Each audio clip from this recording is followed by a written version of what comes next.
എല്ലാവർക്കും നമസ്കാരം കേട്ടോ. Good morning. നമ്മൾ ഹൈദരാബാദിലേക്ക് യാത്രയിലാണ്. അതിനിടയ്ക്ക് നമ്മൾ ജസ്റ്റ് ഒന്ന് ബാംഗ്ലൂർ വഴി പോകണം. അപ്പം ഒന്ന് നന്ദി ഹിൽസ് കയറിയിട്ട് പോകാമെന്ന് വെച്ചിട്ട് ഇങ്ങനെ അവിടെ സൈഡാക്കി കേട്ടോ. നന്ദി ഹിൽസിൻ്റെ റോഡിലാണ് ഉള്ളത്. ഇവിടുന്ന് ഒരു 20 മിനിറ്റ് നമുക്ക് പോകാനുള്ളൂ. മെയിൻ റോഡിൽ നിന്ന് നേരെ നന്ദി ഹിൽസിലേക്ക് 20 കിലോമീറ്ററേ ഉള്ളൂ. നമ്മളിവിടെ വെയിറ്റ് ചെയ്യണം. രാവിലെ 3 മണിയായി, 6 മണിക്ക് തുറക്കൂ. അതുകൊണ്ട് പിന്നെ വെയിറ്റ് ചെയ്യാമെന്ന് വെച്ചാൽ കുറച്ച് നേരം. ഒരുപാട് മെമ്മറീസ് ഉള്ളൊരു സ്ഥലമാണ് കേട്ടോ.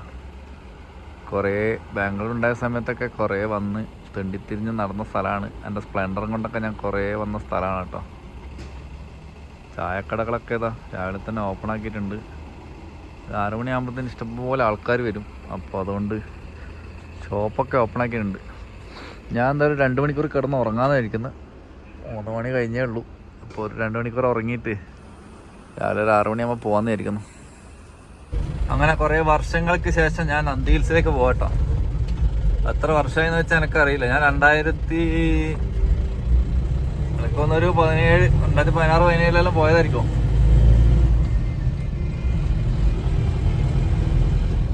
പണ്ട് സ്പ്ലെൻഡർ ഉണ്ടായ കാലത്ത് സ്പ്ലെൻഡറും കൊണ്ട് വന്നേ കേട്ടോ. സ്പ്ലെൻഡർ ഇപ്പോഴും ഉണ്ട്. അതുകൊണ്ട് നമ്മൾ കർണാടകയും ആന്ധ്രയൊക്കെ പോയിട്ടുണ്ട് കേട്ടോ. അത്രയും ദൂരം സഞ്ചരിച്ചാണ് ആ സ്പ്ലെൻഡറും കൊണ്ട്.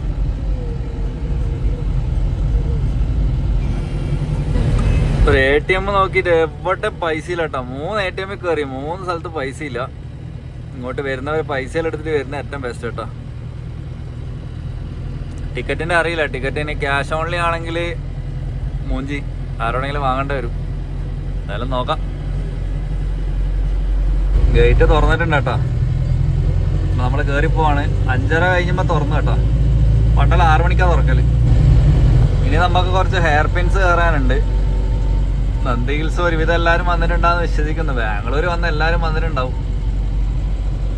എന്നാലും വരാത്തവരെടുക്ക്. കുറച്ച് നല്ല ഹെയർ പിൻസ് ഉണ്ട്. നമ്മുടെ കൊല്ലി ഹിൽസ് എല്ലാം പോയ ആ ലെവലൊന്നും ഇല്ല, ചെറുതാട്ടോ. ബൈക്കിനായിരിക്കും കുറച്ചും കൂടി അടിപൊളി. ബൈക്കിന് നല്ല കിടത്തിച്ച് കൊണ്ടുപോകാൻ അടിപൊളിയായിരിക്കും. അങ്ങനെയുള്ളൊരു ഏരിയ. നമ്മൾ മുകളിൽ എത്തിയട്ടോ. ഇവിടെ പാർക്കിങ്ങിൽ വെച്ചിട്ടില്ല വണ്ടി. ഇനി ടിക്കറ്റ് എടുക്കാനുണ്ട്. ടിക്കറ്റ് എടുക്കാൻ കൗണ്ടർ അവിടെ കേട്ടോ. ഇഷ്ടംപോലെ വണ്ടികൾ, ആൾക്കാരുണ്ട്. വീക്കെൻഡ് എല്ലാറ്റും നല്ല തിരക്കുണ്ട്. നമുക്ക് പെർ പേഴ്സൺ 20 വരുന്നത് കേട്ടോ. പിന്നെ വണ്ടിക്ക് കാറാണെങ്കിൽ 60, ഇല്ലെങ്കിൽ 20. അങ്ങനെ ടിക്കറ്റിൻ്റെ വെരിഫിക്കേഷനെല്ലാം കഴിഞ്ഞ് അങ്ങനെ അകത്തോട്ട് പോവാന്ന്. പണ്ട് ഇങ്ങോട്ടെല്ലാം വണ്ടി കയറ്റാൻ വിടുമായിരുന്നു കേട്ടോ. 4 വീലർ കയറ്റി വിടുമായിരുന്നു പണ്ട്. 2 വീലർ മാത്രമേ താഴെ പാർക്ക് ചെയ്യല്. ഇപ്പം അതെല്ലാം മാറ്റി ഇങ്ങനെയൊക്കെ ആക്കിയിട്ടുണ്ട്.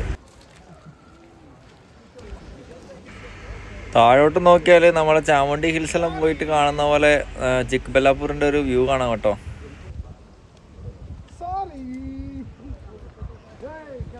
നല്ല മഞ്ഞുള്ള സമയമാണെങ്കിൽ ഇവിടേക്ക് നിന്നിട്ട് ഫോട്ടോ എടുക്കാൻ കിട്ടില്ല കേട്ടോ. ഇപ്പോൾ നേരം വെളുത്ത് വരുന്നേ ഉള്ളൂ. അതുകൊണ്ട് കുറച്ച് ഡാർക്ക്നെസ് ആണ്. നമുക്ക് സൺറൈസ് എല്ലാം കണ്ടു കഴിഞ്ഞിട്ട് ഇങ്ങോട്ട് വരാം കേട്ടോ. ഇങ്ങോട്ടാണ് നമ്മുടെ സൺറൈസ് പോയിന്റ്. ജസ്റ്റ് അവിടെ ചെറിയൊരു ടെമ്പിൾ ഉണ്ട്. അങ്ങോട്ട് പോയിട്ട് സൺറൈസ് കണ്ടിട്ട് ബാക്കി കാഴ്ചകൾ കാണാം. സൂര്യൻ ഉദിച്ച് വരുന്നുണ്ട്.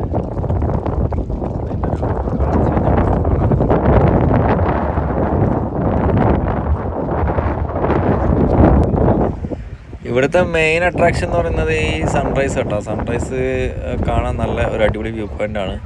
അതായത് നല്ല ഡിസംബർ സമയത്തൊക്കെ വന്നിട്ടുണ്ടെങ്കിൽ ഇത് ഫുള്ള് ഇങ്ങനെ മഞ്ഞും മൂടി കിടന്നിട്ട് കാണാനൊരു രക്ഷയില്ലാത്ത വ്യൂ ആണ്. അത് ഭാഗ്യമില്ലപ്പോൾ ചിലപ്പോഴേ കിട്ടും.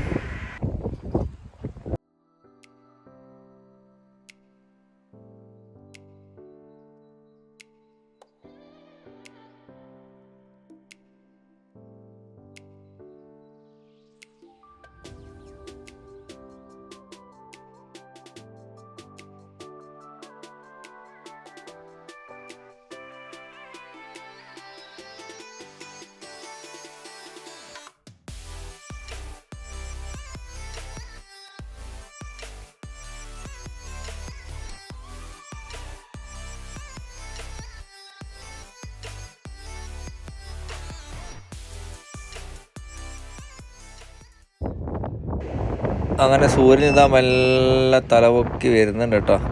ചെറിയൊരു ചുവന്ന ഡോട്ട് നമുക്ക് കാണാൻ പറ്റും. സമയമെടുക്കും, പയ്യെ പൊങ്ങി വരുമല്ലോ കേട്ടോ.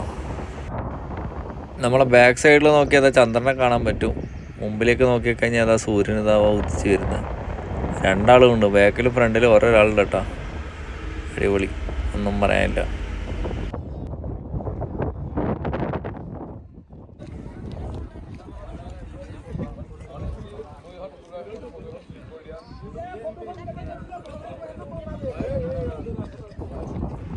ഞാൻ വിചാരിച്ചത് വീക്കെൻഡ് അല്ലാത്തതുകൊണ്ട് അധികം ആൾക്കാരൊന്നും ഉണ്ടാവില്ല എന്നാണ്. പക്ഷേ അത്യാവശ്യം നല്ല ആൾക്കാരുണ്ടായിരുന്നു. എന്നാലും സൺഡേ ഒക്കെ ഭയങ്കര ആളാണ് കേട്ടോ, ഭയങ്കര റഷാണ്. അത്രയൊന്നും ഉണ്ടായിട്ടില്ല, എന്നാലും അത്യാവശ്യത്തിനുള്ള ആൾക്കാരൊക്കെ ഉണ്ട്. ഇത്രയൊന്നും ഞാൻ എക്സ്പെക്റ്റ് ചെയ്തിട്ടില്ല. ഞാൻ വിചാരിച്ചു വളരെ ചുരുക്കം പേരെ ഉണ്ടാവുമെന്ന് വിചാരിച്ചു. എന്തായാലും ആ സൂര്യോദയം അതൊരു രസം കേട്ടോ, ഒന്നും പറയാനില്ല.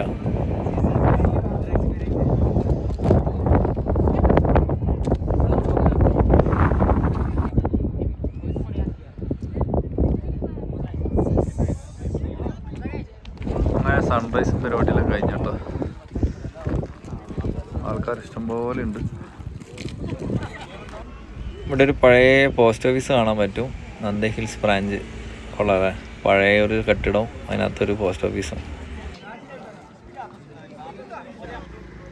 അതിൻ്റെ അടുത്തായിട്ട് വേറൊരു സൺറൈസ് പോയിൻ്റ് ഉണ്ട് കേട്ടോ, ഒരു വ്യൂ പോയിൻ്റാണ് ഇത്. പണ്ടൊക്കെ നമ്മൾ വന്ന് നിൽക്കുന്നൊരു വ്യൂ പോയിൻ്റ് കേട്ടോ, അതും കുറച്ച് അടിപൊളിയാണ്. ഇവിടെ വെയിലടിക്കുന്ന കാണാൻ ഒരു പ്രത്യേക ഭംഗിയാണ്. ഞാൻ ആദ്യമൊക്കെ വന്ന സമയത്ത് ഈ ബിൽഡിങ്ങിൻ്റെ മുകളിലൊക്കെ കയറാൻ പറ്റുമായിരുന്നു. പക്ഷേ ഇപ്പം അവിടെ എഴുതി വെച്ചിട്ടുണ്ട് കയറുന്നത് പണിഷബിളാണ്. നല്ല പഴക്കമുള്ള കെട്ടിടമാണ്, ഒടിഞ്ഞു വീഴാൻ ചാൻസ് ഉണ്ട്. അതുകൊണ്ട് പിന്നെ അത് ഒഴിവാക്കി കേട്ടോ. ഈ ഒരു വ്യൂ പോയിൻ്റ് അടിഭാഗവും ഭയങ്കര രസമാണ് കാണാൻ. അത്യാവശ്യം ഫോട്ടോഗ്രാഫിക്ക് കാര്യങ്ങൾ നടക്കുന്ന ഒരു സ്ഥലമാണ്. ആൾക്കാർക്ക് ഇരിക്കാനും പിന്നെ കുറച്ച് ഗാർഡൻ സെറ്റപ്പും കാര്യങ്ങളൊക്കെ ഉണ്ട്. നല്ലൊരു രസമില്ല കാണാൻ. അപ്പോൾ ഇവിടുന്ന് ആൾക്കാർ ഇഷ്ടംപോലെ ആൾക്കാർ ഫോട്ടോ എടുക്കാനായിട്ട് വരുന്നുണ്ടാവും. മുകളിൽ കയറുന്നതിലും താഴെ കുറച്ച് നല്ല സ്പോട്ട്സ് ഉണ്ട്, കാണുന്നുണ്ട്. നമ്മളൊരു ഗാർഡൻ സെറ്റപ്പ് കാണാം നമുക്ക് താഴെ. അപ്പോൾ ഇവിടുന്ന് ആൾക്കാർ ഇഷ്ടംപോലെ ഫോട്ടോസ് എടുക്കുന്നുണ്ട്. പിന്നെ ഇവിടെ ഒരു ടെമ്പിൾ ഉണ്ട്, അതായത് 11th സെഞ്ച്വറിയിൽ ചോള രാജാക്കന്മാരുണ്ടാക്കിയത് കേട്ടോ. അത്രയും പഴക്കമുള്ളതാണ് യോഗാനന്ദേശ്വര ടെമ്പിൾ. ആ ടെമ്പിളിലേക്കുള്ള എൻട്രിയാണിത്. ടെമ്പിളിൻ്റെ ഒരു ഗോപുരം നമുക്ക് ഇവിടുന്ന് കാണാൻ പറ്റും. ഞാൻ ട്രൗസർ ഇട്ടിട്ടാണ് വന്നത്, അതുകൊണ്ട് അകത്ത് കയറുന്നില്ല.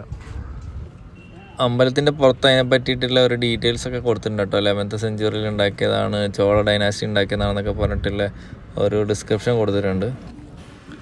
ഇതാ ടെമ്പിളിൻ്റെ ഒരു സൈഡ് വ്യൂ ആണ് കേട്ടോ. ഇതിൻ്റെ അകത്തോട്ട് ഇതിലേക്കൂടി കയറാൻ പറ്റില്ല. ഞാനാണെങ്കിൽ ഷോർട്സാണ് ഇട്ടത്. അത് കൂടാതെ നമുക്ക് ചെറിയ കുറച്ച് ടെമ്പിൾസൊക്കെ ഇവിടെ കാണാൻ പറ്റും കേട്ടോ. ഇവിടെ ഒന്നുണ്ട്, അതുപോലെ ഇതാ ഇവിടെ ഒന്നുണ്ട്. ഇതൊക്കെ ചെറിയ ടെമ്പിൾസാണ്. ഇത് ശിവൻ്റെ ആണെന്ന് തോന്നുന്നു. ഒരു നന്ദിയൊക്കെ കാണുന്നുണ്ട് അവിടെ. ഇതാണ് ഏറ്റവും വലിയ ടെമ്പിൾ. നല്ല കോടയുള്ള സമയത്താണ് വന്നെങ്കിൽ ഇവിടെയൊക്കെ ഒരു പ്രത്യേക ആംബിയൻസ് ആണ് കേട്ടോ. പക്ഷേ ഇപ്പോൾ നമ്മുടെ വന്ന മാസം എന്ന് പറയുന്നത് പോരാ, ഇപ്പോൾ ഫെബ്രുവരി ആയില്ലേ. ഡിസംബർ സമയത്തൊക്കെ ആണെങ്കിൽ ഇവിടെയൊക്കെ മഞ്ഞ് മൂടി അടിപൊളി വ്യൂ ആയിരിക്കും. പണ്ട് പ്രേമിച്ച് നടന്നിരുന്ന കാലത്ത് ഇതിലെല്ലാം കുറേ കറങ്ങി നടന്നതാണ്.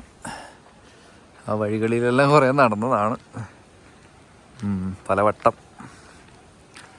അതൊക്കെ ഒരു ഓർമ്മ പുതുക്കല കേട്ടോ. ജസ്റ്റ് ഒന്ന് വന്നേ ഉള്ളൂ. എന്തായാലും ഇൻസ്റ്റാഗ്രാമിൽ ആദ്യകാലത്തെ ഫോട്ടോസ് നോക്കിക്കഴിഞ്ഞതാ ഇതിലെ ഞാനെല്ലാം നടന്നു വരുന്നൊരു ഫോട്ടോ ഒക്കെ ഉണ്ട്.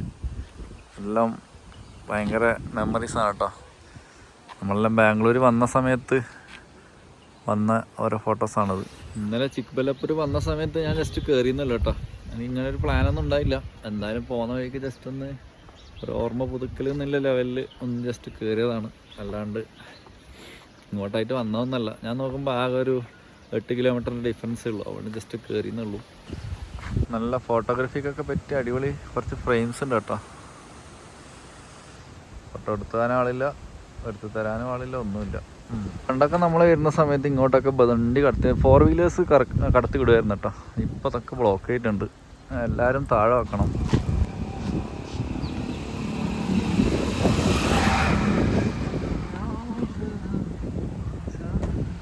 നമ്മളെ വണ്ടി അതാ ഇവിടെ ഉണ്ട് കേട്ടോ. നമ്മൾ തിരിച്ചിറങ്ങി ഏകദേശം താഴെ എത്തി. ഇനിയിപ്പോൾ പയ്യെ അതിലേ ഇറങ്ങി ഇങ്ങനെ പോകണം.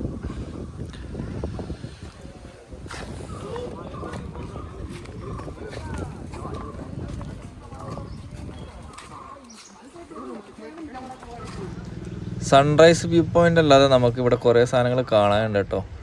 ഈ സാധനങ്ങളൊക്കെ നമുക്ക് എന്താ ആൾക്കാർ കാണുന്നുണ്ടോയെന്ന് അറിയില്ല. ടിപ്പു സുൽത്താൻ്റെ കുറച്ച് പഴയ ബിൽഡിങ്സ് കാര്യങ്ങളൊക്കെ ഇവിടെ ഉണ്ട്. ഇതൊരു പുഷ്കരണിയാണ് ആ കാലത്ത് ഉണ്ടാക്കിയത്. ഒരു വലിയൊരു കുളമാണ്, അതിനകത്ത് മീനൊക്കെ ഉണ്ട് ഇഷ്ടം പോലെ. ഇത് ഉണ്ടാക്കിയത് ആ കാലത്താട്ടോ, പഴയ. ഇതിൽ പറയുന്നുണ്ട്, അതായത് ചോള ഡൈനാസ്റ്റി ഭരിച്ചിരുന്ന കാലത്ത് അവരുണ്ടാക്കിയതാണിത്. പുഷ്കരണി അമൃത് സരോവർ എന്നും അറിയപ്പെടും. ഇതെല്ലാം പഴയ കാലത്തെ ബിൽഡിങ്സ് ആണ് കേട്ടോ. ചോളവംശം ഭരിച്ചുകൊണ്ടിരുന്ന കാലത്തുള്ള സാധനങ്ങളാണ്. കുറേ സാധനങ്ങളൊക്കെ ഇവിടെ ക്ലോസ് ചെയ്ത് വെച്ചിട്ടുണ്ട്. ഇവിടെ എന്തൊക്കെയുണ്ട്, പക്ഷെ അങ്ങോട്ട് പോകാനൊരു സമ്മതിക്കുന്നില്ല. ശരിക്കും അധികം ആൾക്കാരും ജസ്റ്റ് സൺറൈസ് കണ്ടവിടെ തന്നെ തിരിച്ചു പോകാറാണ് ഇവിടുന്ന് പതിവ് കേട്ടോ. കുറച്ച് കാണാനുണ്ട് ഇവിടെ, നടന്ന് കാണാനുള്ള സ്ഥലങ്ങളൊക്കെ ഉണ്ട്. പക്ഷെ എല്ലാവരും കാണാറില്ല. നല്ല കാറ്റാട്ടോ, അടിപൊളി നല്ല ഫ്രഷ് കാറ്റ്. രാവിലെ തന്നെ നല്ല തണുപ്പും. നാട്ടിലെ പോലെയല്ല, ഇങ്ങോട്ട് ക്ലൈമറ്റ് ഒരു രക്ഷയില്ല. ബാംഗ്ലൂർ ക്ലൈമറ്റാണ്. ഇപ്പോൾ നമുക്ക് ഒന്ന് എന്താ പറയുക, ഒരു മടുപ്പിക്കാത്തൊരു ക്ലൈമറ്റാണ്. ആ ഒരു കാര്യത്തിൽ ബാംഗ്ലൂർ എനിക്ക് ഭയങ്കര ഇഷ്ടമാണ്. ഇതിലേ പോയാലും മുകളിലെത്തും കേട്ടോ. ഇതിലൊക്കെ കുറേ നടന്ന മെമ്മറീസ്. നമ്മൾ നേരത്തെ കണ്ട സാധനം എന്താ, ടിപ്പു സുൽത്താൻ്റെ സമ്മർ റെസിഡൻസ് ആണെന്ന് പറയുന്നത് കേട്ടോ. ഈ ഒരു റെഡ് സാധനം ഇവിടെ ഒരു ബോർഡൊക്കെ വെച്ചിട്ടുണ്ട്. ടിപ്പു സുൽത്താൻ്റെ this house was occasionally used by Tipu Sultan as a summer residence അങ്ങനെ എഴുതി വെച്ചിട്ടുണ്ട് കേട്ടോ. ഇതാണ് ആ സാധനം. അപ്പോൾ ഇതിൻ്റെ പണി സ്റ്റാർട്ട് ചെയ്തത് ഹൈദരാലിയാണ്, പിന്നെ കംപ്ലീറ്റ് ചെയ്തത് ടിപ്പു സുൽത്താൻ കേട്ടോ. ഇതൊക്കെ എല്ലാവരും കാണുന്നുണ്ടോ എന്ന് എനിക്കറിയില്ല, നന്ദി ഹിൽസ് വന്നിട്ട്. അത് മാത്രമല്ല, നമുക്കിവിടെ ഒരു ടെമ്പിളും കൂടി ഉണ്ട് കേട്ടോ. ആ ടെമ്പിൾ താഴോട്ട് ഇറങ്ങിപ്പോകണം. അപ്പോൾ അതുകൂടെ കണ്ടിട്ട് വരാം. വരുന്നവർ ഇതൊക്കെ പോയി കാണാം കേട്ടോ. അത്യാവശ്യം കുറേ സ്റ്റെപ്സ് തന്നെ ഇറങ്ങാനുണ്ട്. നടക്കാൻ തയ്യാറില്ലവർക്ക് താഴോട്ട് ഇറങ്ങിയിട്ട് നമുക്ക് ആ ടെമ്പിളൊക്കെ കണ്ടിട്ട് വരാം. ഈ ഒരു അമ്പലം വളരെ പഴയ ഒരു അമ്പലം കേട്ടോ. ഒരു പാറ കൊത്തിയിട്ട് അതിനകത്ത് ഉണ്ടാക്കിയ ഒരു അമ്പലമാണ്. അപ്പോൾ അത് ജസ്റ്റ് നമുക്ക് പോയിട്ട് നോക്കാം. ഈ പാറേൻ്റെ അടിയിലാട്ടാ 70 അടി നീളത്തിൽ വലിയൊരു ക്രാവിങ്സ് ഉണ്ടെന്ന് പറയുന്നത് കേട്ടോ. ഇവിടെ നോക്കിയാൽ നമുക്ക് താഴത്തെ ഗ്രാമങ്ങളെല്ലാം വളരെ ക്ലിയർ ആയിട്ട് കാണാൻ പറ്റും.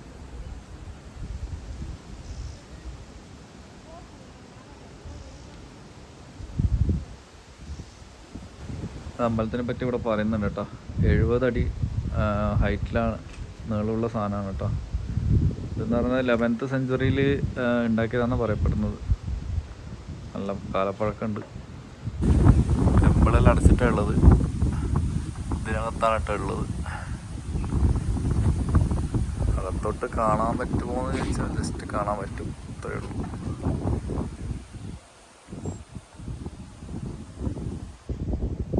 അപ്പോൾ ഇതാ അവസാനത്തെ സാധനമാണ് അമ്പലം കേട്ടോ, താഴെയാണ്. അപ്പോൾ ഇതും കണ്ടിട്ട് ഞാൻ തിരിച്ച് പോവാണ്. നമുക്ക് തിരിച്ച് കയറാം. ഈ ഇറങ്ങിയ സ്റ്റെപ്പൊക്കെ തിരിച്ച് കയറണം.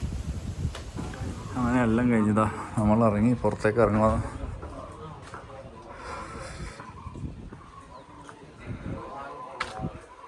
പണ്ട് ഇവിടുന്ന് ഇങ്ങോട്ടൊരു കാറ് വിടുന്ന, കാറൊന്നും വിടുന്നില്ല. അങ്ങനെ നമ്മളിതാ വണ്ടി പാർക്ക് ചെയ്ത് ഏകദേശം താഴെ എത്തിട്ടോ, ആ ഒരു ഏരിയയിലെത്തി. ഇനി ഇവിടുന്ന് വണ്ടി എടുത്ത് നമുക്ക് വിടാം കേട്ടോ. അങ്ങനെ നമ്മൾ ഇറങ്ങുക കേട്ടോ. അവിടെ നിന്ന് ഇറങ്ങി വണ്ടി എടുത്ത് ഇറങ്ങി. പിന്നെ ഇവിടെ വന്നിട്ട് പാർക്കിംഗ് ഫീ കൊടുക്കേണ്ട കാര്യമില്ല കേട്ടോ. ശരിക്കും പാർക്കിംഗ് ആരും ചോദിക്കൊന്നുമില്ല. അതുകൊണ്ട് പാർക്കിങ്ങിൻ്റെ ഫീ ആരും കൊടുക്കണം എന്നില്ല. നമ്മളെ പെർ ഹെഡ് എൻട്രി മാത്രം കൊടുത്താൽ മതി. ഇത് വെറുതെ നഷ്ടമാണ്, ആരും ചോദിക്കാനും ഇല്ല പറയാനും ഇല്ല. അങ്ങനെ 40 ഹെയർ പിന്നും കഴിഞ്ഞത് നമ്മൾ താഴെ എത്തി കേട്ടോ. ഇനി ബ്രേക്ക്ഫാസ്റ്റ് എന്തെങ്കിലും ഉണ്ടാക്കണം. റവി ഇരിക്കുന്നുണ്ട്, ഉപ്മാവാനാക്കിയിട്ട് കഴിക്കാമെന്ന് വിചാരിക്കുന്നത്. പിന്നെ പോകുന്ന വഴിക്ക് നല്ലൊരു മരങ്ങളെ കുറച്ച് കാഴ്ചകളും കൂടെ ഉണ്ട്. അതും കൂടെ നമുക്ക് കണ്ടിട്ട് വൈൻഡപ്പ് ചെയ്യാം. ഓക്കെ. ഗ്ലാസ് ഒന്നും കഴുകാത്തതുകൊണ്ട് ഭയങ്കര കച്ചറയാണ് ഗ്ലാസ് കേട്ടോ. ഈ ഒരു വ്യൂവെല്ലാം രാവിലെ ഇങ്ങനെ ബൈക്കിൽ പോകാൻ അടിപൊളിയാണ്. സാരല്ല, ഇത്രത്തോടെ മനസ്സിലാകുന്നുള്ളൂ, വലിയൊരു ക്ലിയർ കിട്ടുന്നില്ല. എന്തായാലും ഇത്രയേ ഉള്ളൂ നമ്മളെ നന്ദി ഹിൽസിലെ വിശേഷങ്ങൾ കേട്ടോ. നമ്മൾ നേരെ വിശാഖപട്ടണത്തിലേക്കാണ് പഠിക്കുന്നത്. വിശാഖപട്ടണത്തിലെ കാഴ്ചകളുമായിട്ട് അടുത്ത വീഡിയോയിൽ കാണാം. Bye. Thank you for watching.